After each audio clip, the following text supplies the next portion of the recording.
Into live. Good evening and welcome to the next version of our year-round family webinar series through the Fort Hays State University Office of Transition and Student Conduct. My name is Brett Bruner. I'm the Director of Transition and Student Conduct, and I thank each and every one of you for joining us for the live presentation, or if you're watching this on the YouTube recording. We look forward to our presenters this evening, Marcella Merez and Dr. Kathy Kelly from the Department of Communication Studies. I will turn the floor over to Marcella and Dr. Kelly. Thank you, Brett. We are honored to be here with you tonight, or whenever you're listening to this recording. As Brett mentioned, we want to let you know and just preface that we are not psychologists, we are not therapists, but we do study and research and train and consult those when it deals with communication issues and matters. And so we're just going to cover actually some of that theoretical material, but then also hopefully give you some pointers that you can use, and hopefully they'll be helpful pointers. And then we will be open up for questions at the end. Excuse me. So we are going to look first at some communication myths. So these would obviously be things that people assume to be true but are not. And usually if people assume things to be true, they respond and react to what they perceive to be true. But I really just want to focus in on myths 3, 4, 5, and 6. The first one, as you can read, myth 3, telling is communicating. If you study the basic definition of communication, it's that there's shared meaning. So in what I am trying to get across, Kathy, in my message, if Marcella does not understand or there's not that shared meaning in the message, then there hasn't been effective communication. She could give me directives all day long, but that's not communicating because she's just giving information. There's not that shared meaning. When there is that shared meaning, so we both understand what the message is saying or trying to say, that's when communication takes place. So telling is not communicating, and telling is just the sender or the source. Communication takes both a sender and a receiver. If you look at myth 4, communication will solve all your problems. So this is not the case. I wish I could say it was. If so, we wouldn't necessarily be in this business. We wouldn't need to be consulting and training and teaching about it. But if you look at myths 5 and 6 too, a lot of times people think communication will solve all of our problems because they think the more communication, the better. And this is not always the case, because sometimes the more we communicate, we're just adding fuel to the fire that does not need to get any larger. So you have to think about too, it's quality of communication over quantity. And so you really need to make sure what your message is saying, how is this going to be effective? And I want to then touch upon myth 5. Communication is a good thing. You might think, wow, that's strange. I would think it is a good thing. How is this a myth? But communication is a tool. And so if you just think about a hammer is not a good or bad thing. It depends on what you're trying to accomplish. So if I need to hammer a nail in the wall, I'm going to use a hammer. And it's a tool. So communication is a tool. So it's how you most effectively use it. So you have to look at who your audience is. You have to look at what the situation is, what the context is, what's your relationship. So for parents, what is your relationship with your child? And looking at history and then looking at the context of the situation. So again, I just wanted to highlight these 4 myths, but as you can read the rest, if you have questions about them, you can ask us. And then moving on to so many times, and I love, this is probably one of my favorite sections to teach on in class, but when we're talking about nonverbal behavior and communication, it's so important that your verbal message or your written message, that your nonverbal communication does not contradict what you are saying with your words or what you are writing with your words. So for example, I love to give this example in class, and when say there's a couple, a man and a woman, and the man says to his significant other, hey, do you mind if I go out with the guys? And she says, sure, fine, go out with the guys. Well, obviously her tone it's not a pleased tone, or it's not a pleasant tone, but the words are, sure, it's affirming, do it. Well, then say that guy, he's meeting up with his girlfriend, significant other, the next day, and the girl's upset. She says, did you not hear my tone when I said, sure, you can go out with the guys? And he said, no, I heard the words. I wasn't hearing the tone. But approximately, research shows us approximately 90% of our communication is nonverbal, of what people respond to and react to. So yes, words are important, and the written word is important as well. But it's so important that your actions are in alignment with what you're actually saying and what you're actually writing. So it's so important that they don't contradict, because if there is a contradiction in what you are saying and what you are doing, people are actually going to believe the doing part as opposed to what you're saying. So to keep that in mind. And by people, we mean your child. Yes. For sure. Yes. Definitely. Yes. We'll always take into consideration your nonverbal actions versus what you are saying. Oh yeah, that sounds like a great idea. But that's not what your face is saying. So clearly it's not a great idea. So we have to keep that in mind for sure. So I'm going to turn it over to Marcella. The next slide that we have up there is specifically about family communication patterns. And this has been literally, in every book, every interpersonal communication book, where it talks about how we build relationships, not only from a family perspective, but also with coworkers and also, with our siblings or however that may be. And so a lot of the things that we look at for family communication patterns centers around the type of conversations that you're having or how you're interacting with the people in your family. So for the conversational orientation, what that means is how essentially your family, so who is in your family, including, your child who is here at Fort Hays State University, how much you communicate with that person. That is what conversation orientation is all about. So how much do you communicate with them? How important is that communication? Because as Dr. Kelly was saying before, whatever communication that you have with your child before they come to Fort Hays State University, that is essentially the exact same amount that your child will want while they're here at Fort Hays State University, even as they're growing. But I don't want to get ahead of myself, but even as they're growing and becoming the individual that they are.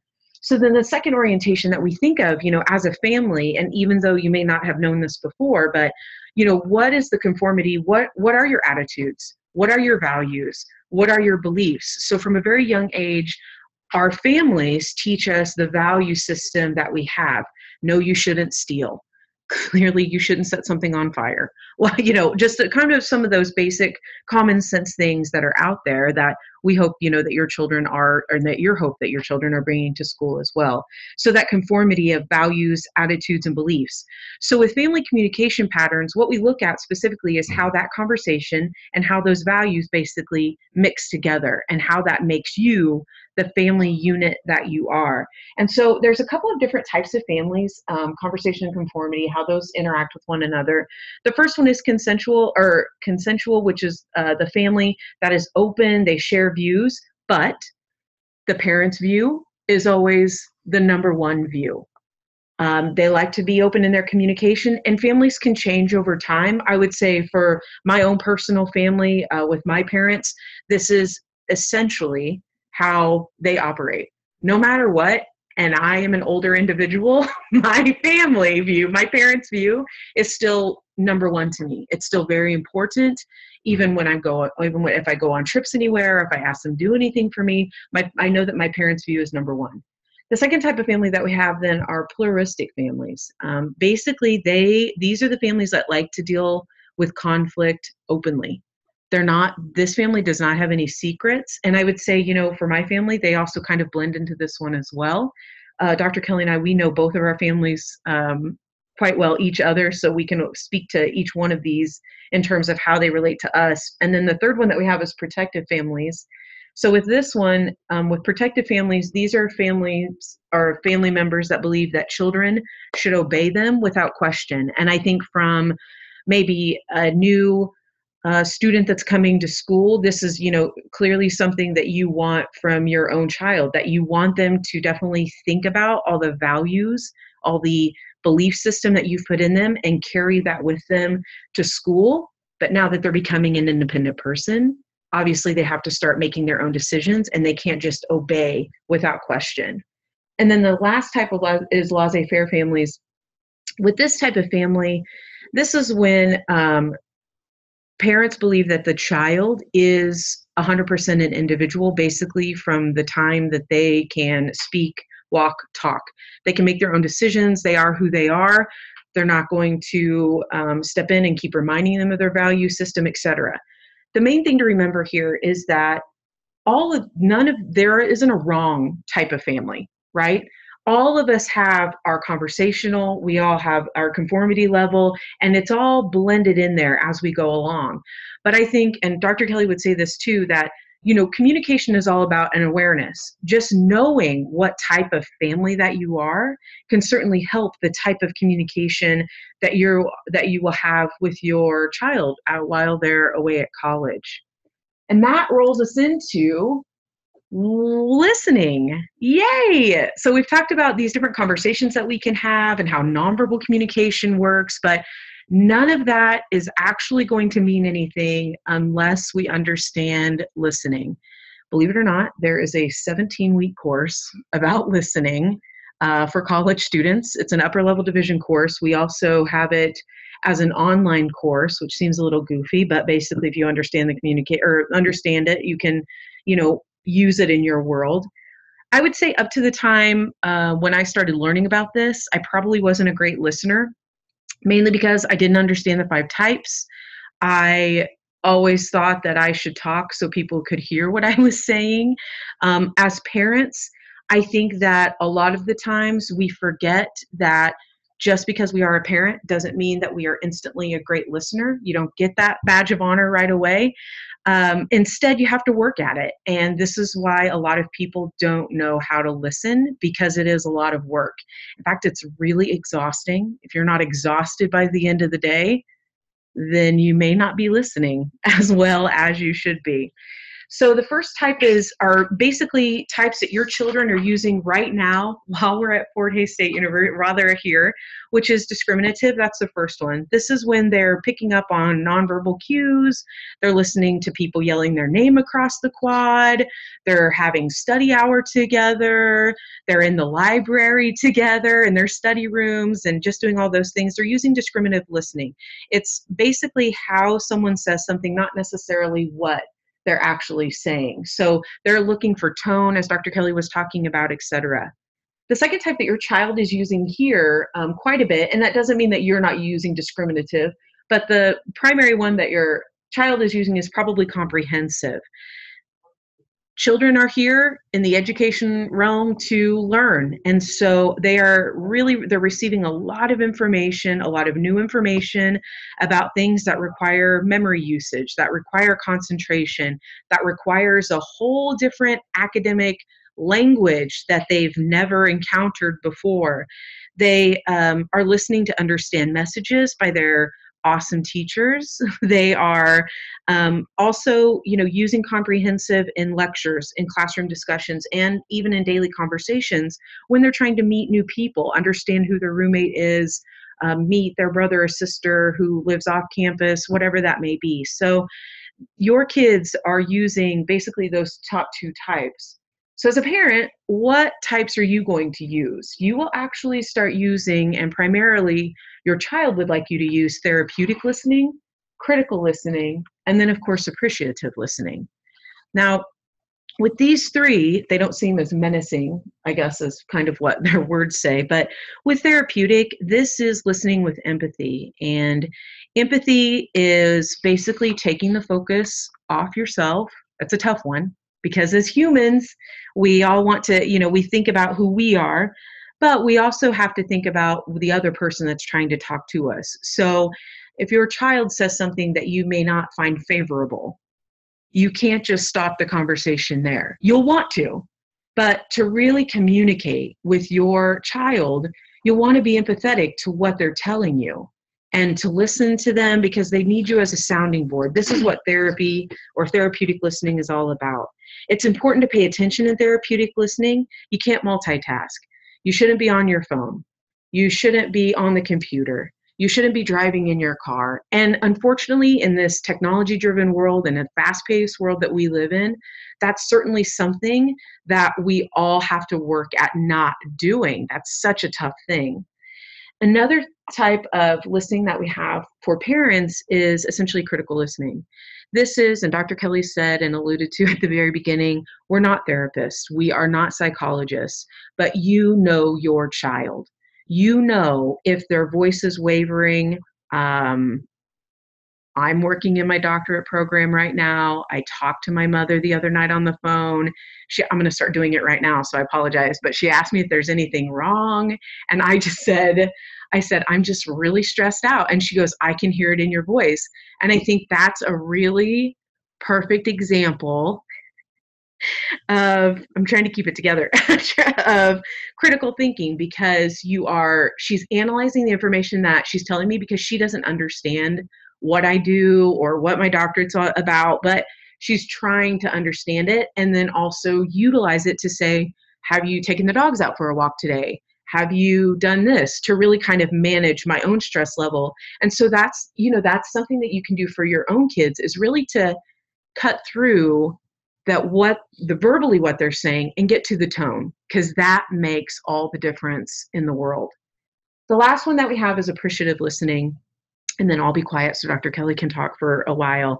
But appreciative listening, this is one where they're telling you how excited they are about family weekend that's coming up, and they can't wait for you to get here, and not just because they need money from you, but they're looking forward to having you here, to giving them the love and the support and the hugs, because they need it. Trust me, the hugs that they definitely need. It's nice to have that comfort of home here with them. They also want to tell you about this awesome band that they went to see at the local coffee shop.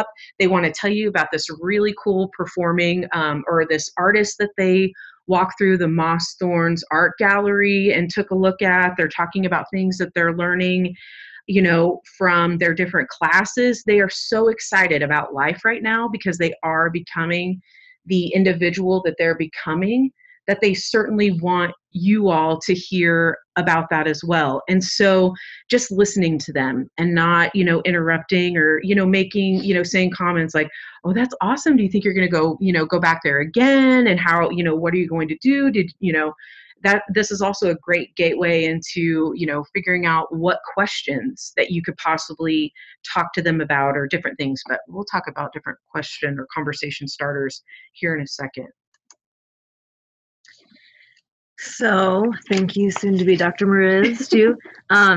Now that we've kind of laid the groundwork so you have context and just know some of the research and material, and this is actually taught in some of our communication classes as well, but we want to help give some strategies too. And I wish there was a formula that said, do this plus this minus this and you'll get this, but that's not how the world works, as we know.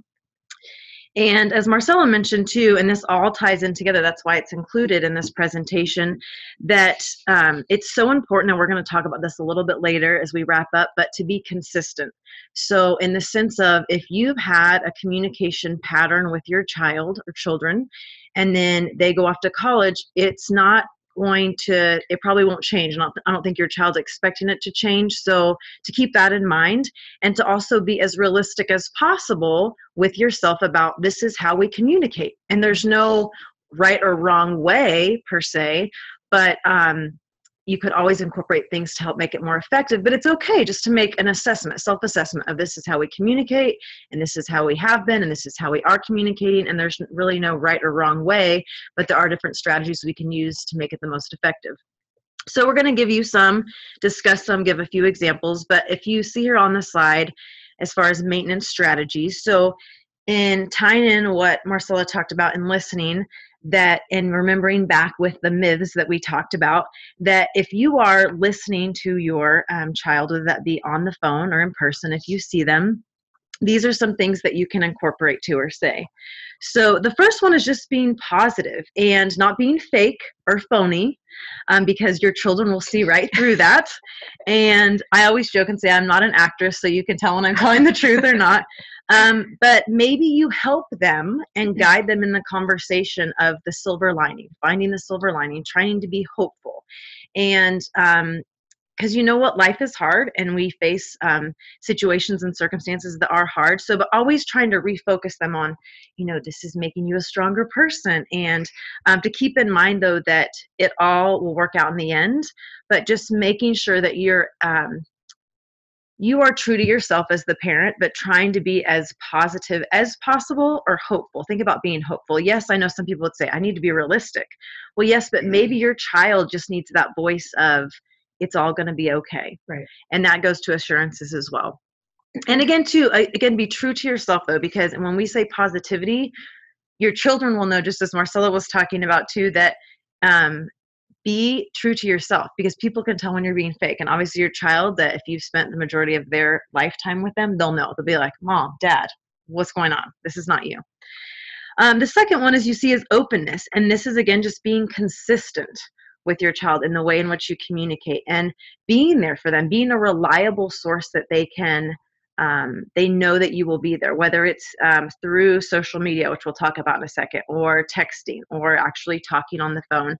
So as Marcella mentioned too, I am someone that I often talk with my parents still. And sometimes I know when I was younger, especially, I would say, because this is how close we are, I would say, I just need you to listen. I just need you to listen. Please don't say anything. Please don't give me advice. And I'd say it in a respectful way. Yeah, right. But this is me being open. But I just need you to listen, please. I just need to process this. And I need someone that's not going to judge me or grade me or assess me. Or not give me their opinion that you're my peer. Can you just please listen?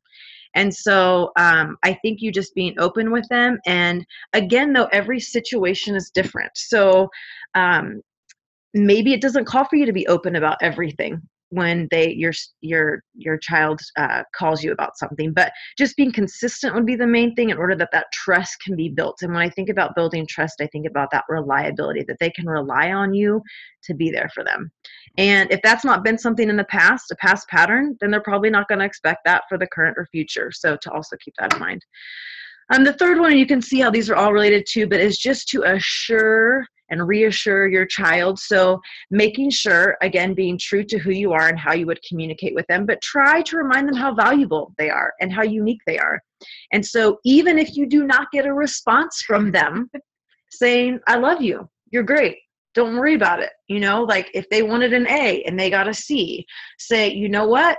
At least you're in school. Right. C is passing. Yeah. And so just to make sure that they know, in your eyes and from your perspective, that they're valued and that their opinion matters and that you care. And so again, though, but not expecting something in response. Right. Now we will talk about, and if anyone has a question, now obviously if you're not hearing from your student and you're like, okay, like I was just trying to encourage you and I haven't heard from you in days, then there are certain ways and people that you can contact about that. But if it's just, I love you, don't expect anything in return, just want to tell you I'm proud of you, that they know that. And that goes a long way. A long way. More than you know, even if they don't acknowledge it by their words or they need to hear a written message. Yeah, they need it. And even if they don't tell you how much they appreciate it, trust us, they do. And they won't do it for another 20 years. But eventually they're going to do it. Eventually they'll get there. Eventually they will. Just as Marcella mentioned, there's a semester-long course on listening. You could spend a whole semester or two on technology and social media. This is a great way to stay connected. But again, I'm going to go back. Repetition equals retention. Go back to keeping consistent. If you have not used social media to communicate with your child before, don't bombard them. And I've heard students, I'm going to let you in a little secret, they'll say, oh my gosh, my parents got on Facebook so that they could keep in touch with me and so that they could see what I'm doing. So I don't use it as much. And now I use Instagram more. So I hope they don't find, I shouldn't tell you guys, sorry. No, I'm just kidding. But keep that in mind too, that yes, that might be a great way. So if you want to keep the texting down, message them on Facebook. But again, this is their public social life that their friends might also see. So to keep that in mind too, when you're sending messages or posts, pictures or comments, to keep that in mind too, because their friends are going to see this as well, their possible employers, etc. A great way to keep in touch too, but make sure that they don't feel bombarded or overwhelmed by this, that you're like going undercover and you're trying to keep an eye out on them, that it's just a way to connect, that they really know that. And again, the only reason that we know these things is because our students told us this in class. So we're just letting you in. We're letting you know. We're letting you in on a secret. This is what they think. Even if that's not your intention, that is exactly what they think, that you are CIA undercover operatives looking to see what they're doing and trying to put a stop to it. So we're just going to continue to, we're going to have and we could brainstorm some more too if you want to, but just some conversation starters and ways to help you communicate with your child if you're finding it difficult. And there are a plethora more, but we just listed a couple, and then just go over some things to keep in mind, and we'll wrap it up. Yeah, and remember that, with all of these, you will not act like a robot when you're reading these over. So, Johnny, how's everything going? You're not going to talk about it. You'll bring them up, but, how are classes? Or just in casual conversation. I mean, especially, how to talk to your child. So you're certainly going to, be able to communicate these better with them. But, you're also not drilling them or grilling them for information. Tell me about your friends. I want to know all about it. What about this person? What are they doing? Remember that you're not living their college life. And although they will always be your child, they are learning how to be their own person. And that is a really difficult thing for any 18-year-old that's, coming to college for the first time. They're meeting their instructors. They're trying to meet expectations of classes. They are making friends. They're trying to figure out how to do their laundry, all of those other things. There's a lot going on in their brains, and they need to know that their parents are there to support them. So if they don't tell you absolutely everything, don't worry right away. If they will tell you, it may be over a break. It may be over some other time when, you talk to them more than, 20 minutes at a time, but, still definitely reach out to your student, ask them any of these questions. How's your free time going? Are you out? Are you still running around the block? Are you still doing this? Are you still doing this? And whatever casually, however that works for you would be fantastic. And then finally, for tonight is making sure, as Dr. Kelly was saying, your communication has to be consistent. And so if you know that every Wednesday at 5:30, you talk with your child for 10 minutes, definitely keep them on that schedule. There's nothing wrong with setting a schedule and making sure that that works. Also know that you should think about setting up ground rules when they return home. I know that this was always a tough transition, I think, for my sister and I, whenever we would go home, is that we knew my dad gets up very early in the morning to go to his job. And my mom told us right away when we came home, hey, your dad still gets up at the same time. You have to be in the house by midnight, just as a respect thing. And they're older now, and so they understand that, and they're following rules here at college as well, especially in the dorms. So they definitely understand those ground rules, and they can certainly listen to that. And then, really the last thing is about guidance and encouragement to communicate with their instructors. If they're having trouble in classes, one of the big things I think Dr. Kelly and I both have difficulty with is we don't know that there's a problem unless the student comes and talks to us. So, if they are having a hard time in classes, if they're really unsure about something, just have them come and talk to us, because as as parents, you can't solve their problems. Legally, we are bound not to tell you information, and instead the student has to come and talk to us. They have to take responsibility for their education. And we will too. If we don't know the answer or the resource, we can direct them to someone who does, because we are really fortunate at Fort Hays State University to have great resources for the students. So, and this is a great way too for you just to keep in mind too that this is helping them, as Marcella mentioned too, helping them become their own person. When you encourage them, why don't you go talk to your instructor instead of telling them that you'll take care of it for them? So to enable them and empower them. So if you do have any questions, you can type those into the question and answer box.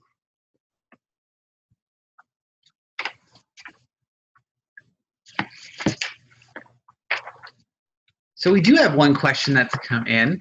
So for Marcella and Dr. Kelly, what is one thing that worked well when you went to college in maintaining that communication with your parents and family members? Great question.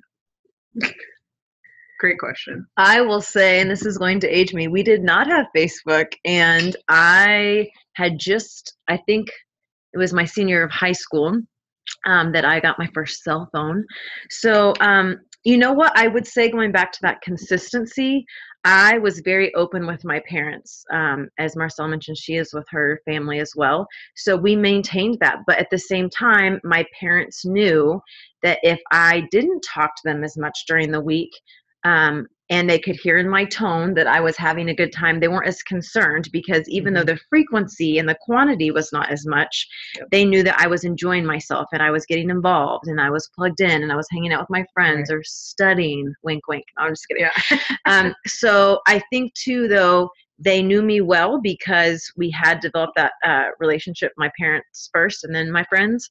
And so they knew. And then they tried to be as concerned as possible, but also give me my space too.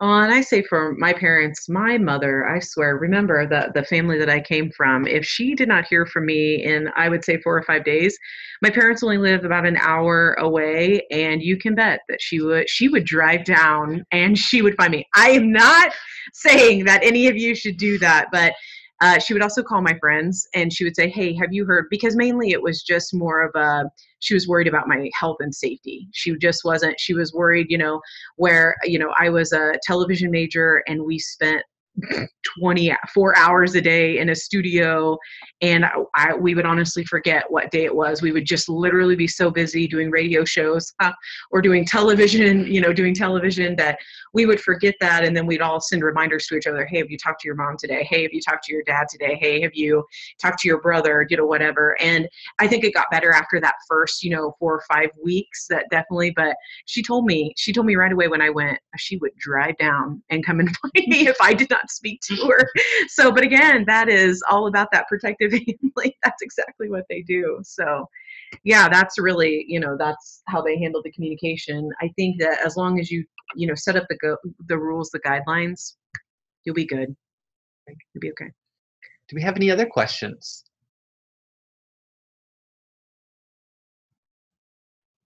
Seeing none, I would like to thank both Dr. Kelly as well as Marcella for this great session. Alyssa Mustard, our Graduate Assistant for Family and Transfer Engagement in the Office of Transition and Student Conduct, has a few reminders about our next webinar. Yes, so our next webinar, be on the lookout for mid-October. We do not have a date set yet, but we will let you know as soon as possible. But the topic will be how to help your student when they are sick and away from home. This is going to be presented by the Student Health Center and our Student Affairs representative, and so they can help you if your student may be sick and needs some help on campus, getting excused from classes, or just checking in and having a doctor on campus. So that will be a great resource for you all. Another reminder is that this weekend is Family Weekend, and if you are planning to come, we look forward to having you. Have a great evening. Go Tigers!